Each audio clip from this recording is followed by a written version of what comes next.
bilang Gus Nur itu sudah menerima apapun. Jadi seolah-olah ruang sidang ini mau akan terjadi kerusuhan gitu.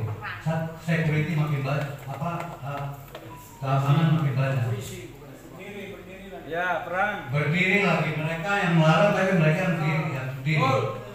Ini yang perlu dicermati. Terima kasih yang mulia. Saya rasa tidak berlebihan lah jika kamu Oke. bisa diterapkan. Bilang tadi persidangan dagelan sama itu tadi tolong dikeluarkan. Siap. Oke, sidang jangan sampai dagelan ya. Ya. Taat hukum kalau dikeluarkan Pak Hakim. Tolong ijazah asli tidak ada, saudara. Melakukan dan yang turut serta melakukan. Menimbang bahwa penyertaan atau dynamic dalam KUHP tidak bisa menjalankan lebih lanjut. Menurut Profesor Moyatno, penyertaan terjadi apabila suatu bukan satu. Perintah untuk pemerintahan bahwa mereka sengaja menerima pengadilan kekerasan secara bersama-sama, menjatuhkan pidana oleh karena itu dengan pidana penjara terhadap Indonesia dengan pidana penjara selama 6 tahun, menetapkan masa penangkapan dan penahanan dengan jalan yang tidak mungkin dilakukan dan pidana yang dijatuhkan, menetapkan akan terdapat pidana tahanan yang akan berbukti berupa 1 12 dispensan di Sumatera Merah Hitam 1 12 dispensan 1 pendidikan kebudayaan dan seterusnya sampai barang bukti atau jual KTP dan dilakukan dipermudahkan dalam perkara lain yang sama dalam undang-undang pidana. Namun membuatkan pembenaran bagi perkara sebesar Rp2. Demikianlah diputuskan dalam rapat bersama Majelis Hakim Pengadilan Negeri Surakarta pada Senin tanggal 10 April 2020 kami dan menjadi SMS sebagai ketua majelis pada semua tersangka dan penyidik tersangka masing-masing sebagai peserta putusan untuk dan sidang terbuka pada hari ini Selasa tanggal 18 April 2023 oleh Pengadilan Bukti dan pidana jatuhkan adalah menurut penyidikan dari tuntutan penuntut umum atas putusan tersebut. Silakan ini akan ditanggapi oleh terdakwa maupun penasihat hukumnya. Apakah mengajukan? Saya mewakili para rekan-rekan sebagai penasihat hukum dari Gus Nur. Kami berterima kasih dengan adanya vonis yang telah dibacakan. Tetapi masyarakat juga mengetahui setiap hari dan setiap persidangan yang dilakukan sudah disiarkan di YouTube dan lain sebagainya dengan saksi-saksi dan yang dari baik saksi fakta maupun saksi ahli, masyarakat juga mengetahui. Dari persidangan kalau kami dengan banding Akan mengajukan banding putusan itu. Oke, silakan sesuai dari Pak Jaksa dari penuntut umum. Saya pikir ada waktu 7 hari ya. Ingat 7 hari masih ada yang diperlukan dari terdakwa sendiri. Allah, insya Allah pengadilan Allah nanti yang berlaku, insya Allah. Matur suwun Pak Hakim. Ada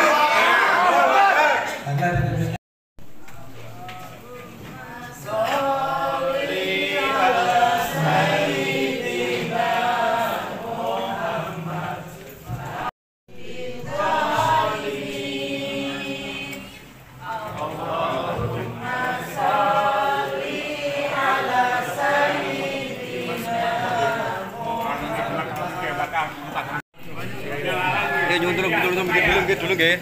Turun nggih dulu. Yuk. Jalan. Alhamdulillah.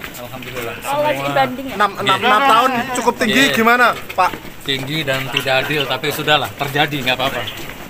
Allah yang menghendaki, nggak apa-apa. Apa rencana kasus? Nggih. Nggak apa-apa. Proses sudah berlaku, sudah berjalan, nggak apa-apa.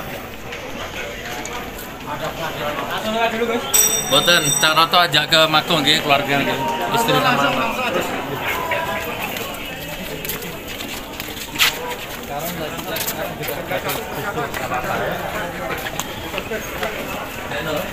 Langsung ke Mako nggih.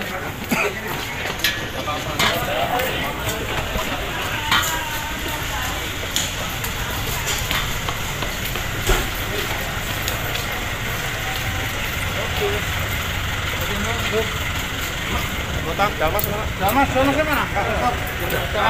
naik. menanggapinya bahwa persidangan kali ini itu kan seperti yang kita ketahui bahwa dari awal persidangan itu bulan Desember sampai hari ini putusan itu bulan April. Jadi jalannya persidangan ini diwarnai dengan beberapa banyak fakta-fakta yang terungkap. Jadi ada seorang guru SMP yang mengumpulkan saksi-saksi terlebih dahulu, dan ternyata ada yang seorang saksi yang agamanya Kristen tetapi mengaku Muslim dan mewakili umat Islam dan lain sebagainya. Ini bisa dilihat dari persidangan yang berjalan, dan sampai pada akhirnya adalah putusan ini tadi dengan berbagai pertimbangan yang mempertimbangkan semuanya adalah saksi-saksi yang mereka hadirkan. Dan saksi dari kita ada 3, yaitu saksi ahli. Itu jarang sekali disebut bahwa yang pertama adalah Profesor Aceng, itu juga jarang sekali disebut, dipakai pendapatnya sebagai pertimbangan putusan hakim. Terus yang kedua ada Bapak Dr. Taufik, itu juga jarang tadi disebut untuk pertimbangan dari hakim dalam mengambil putusan, dan makanya tetap pada hari ini kami langsung menyatakan banding dengan adanya putusan 6 tahun penjara tersebut. Dan kami juga akan melakukan upaya-upaya lain di luar pengadilan, karena ini kasus politis, otomatis kami juga akan melakukan gerakan politik juga, karena yang memproduk perkara ini juga tidak jauh-jauh dari mereka.